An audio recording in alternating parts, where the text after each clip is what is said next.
पाकिस्तानकडून सीमेवर रणगाडे तैनात करण्यास सुरुवात। गेल्या 2 दिवसांपासून पाक लष्कराच्या चौक्यांमधून नियंत्रण रेषेवर गोळीबार। भारताकडून प्रभावीपणे प्रत्युत्तर। जम्मू काश्मीरच्या कुपवाडामध्ये अतिरेक्यांकडून स्थानिकांवर गोळीबार तर एका नागरिकाचा उपचारादरम्यान मृत्यू। पहलगाम नंतर आता हल्ल्याची ही 5वी घटना।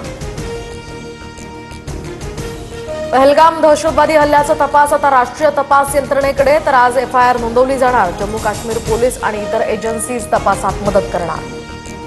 पहलगाम दहशतवादी हल्ल्यानंतर प्रत्येक भारतीयाचं रक्त खवळलंय। दहशतवाद्यांना कठोर उत्तर देऊन सर्व पीडित कुटुंबियांना न्याय मिळवून देणार। मन की बात मधून पंतप्रधान मोदींचं आश्वासन। सिंधू जल करार भारताला एकतर्फी संपवता येणार नाही। पाकिस्तान विरुद्ध आक्रमक पावलं उचलल्यास आम्ही युद्धासाठी सज्ज। पाकिस्तानचा गृहमंत्री मोहसिन यांची धमकी। चीनचा राजदूत जियांग झिडोंग यानं पाकिस्तानचा परराष्ट्र मंत्री मोहम्मद इशाक दारची भेट घेतली, तर चीनकडून पाकिस्तानला शस्त्रांचा पुरवठा सुरू।